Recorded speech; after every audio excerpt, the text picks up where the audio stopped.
Sweet ಕಾರ್ನ ಬೇಯಿಸ್ಬಿಟ್ಟು ಹಾಕೋಬೇಕು ಸ್ವಲ್ಪ. ಆಮೇಲೆ ಇದು ಕ್ಯಾಪ್ಸಿಕಮ್ ಹಾಕೋಬೇಕು ಚಿಕ್ಕದಾಗಿ ಹಚ್ಕೊಂಡ್ಬಿಟ್ಟು. ಆಮೇಲೆ ಟೊಮೆಟೊ ಈರುಳ್ಳಿನ ಚಿಕ್ಕದಾಗಿ ಹಚ್ಕೊಂಡು ಹಾಕೋಬೇಕು. ಆಮೇಲೆ ಪಿಜ್ಜಾ ಸಾಸ್ನ ಸ್ವಲ್ಪ ಹಾಕ್ಬಿಟ್ಟು ಸ್ವಲ್ಪ ಸಾಲ್ಟ್ ಹಾಕೋಬೇಕು ಅಷ್ಟೇ. Next item bread. Sandwich bread ತಗೋಬೇಕು, ಇಲ್ಲ ನಾರ್ಮಲ್ ಬ್ರೆಡ್ ಆದ್ರೂ ಓಕೆ. ಅದಾದ್ಮೇಲೆ ಪುದೀನ ಚಟ್ನಿ. ಇದು ಹೆಂಗ್ ಮಾಡೋದಂದ್ರೆ ಪುದೀನ ಸ್ವಲ್ಪ ಕೊತ್ತಂಬರಿ ಆಮೇಲೆ ಹಸಿಮೆಣಸಿನ್ಕಾಯಿ ಹಾಕ್ಬಿಟ್ಟು ಪೇಸ್ಟ್ ಮಾಡ್ಕೋಬೇಕು, ಚೂರು ನೀರು ಹಾಕ್ಬಿಟ್ಟು. ನೀವು ರೆಡಿ ಮಾಡಿ ಇಟ್ಟಿದ್ದೀರಾ? ಹಾಂ. ಅದಾದ್ಮೇಲೆ ಇದೆ ಈ ಸ್ಯಾಂಡ್ವಿಚ್ ಬ್ರೆಡ್ಗೆ ಇದನ್ನ ಅಪ್ಲೈ ಮಾಡಬೇಕು. ಫಸ್ಟು ಅಂದರೆ ಪೇಸ್ಟ್ನ ಅಪ್ಲೈ ಮಾಡಬೇಕು. ಹಾಂ.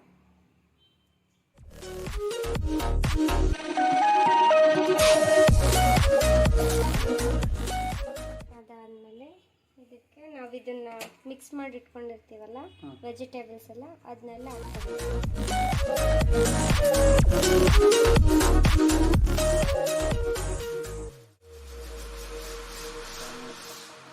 Maker, roast maker may be, ನಿಮಗೂ ಗೊತ್ತಿಲ್ಲ. ಅದಾದ್ಮೇಲೆ ಇದು ಚೀಸ್ನ ಹಾಕ್ಕೋಬೇಕು, ಎಲ್ಲ ಕಡೆ ಸ್ಪ್ರೆಡ್ ಮಾಡ್ಕೋಬೇಕು.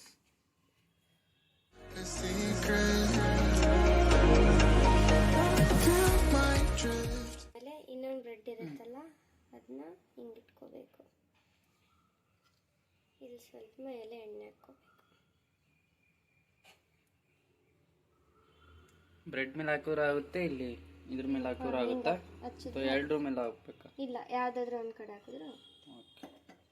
ಅದಾದ್ಮೇಲೆ ಇದನ್ನ ಲಾಕ್ ಮಾಡ್ಬೇಕು ಈ ಥರ. ಓಕೆ. ಆಮೇಲೆ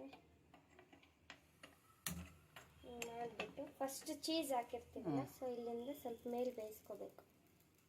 ಐ ಫ್ಲೇಮ್ ಅಲ್ಲ?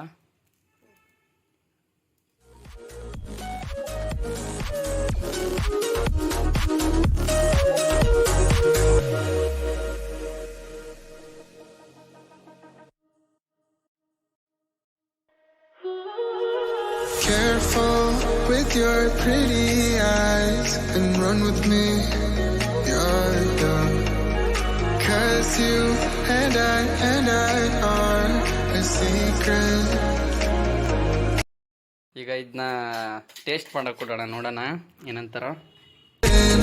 'Cause honestly, let's hold our breath. This is so real.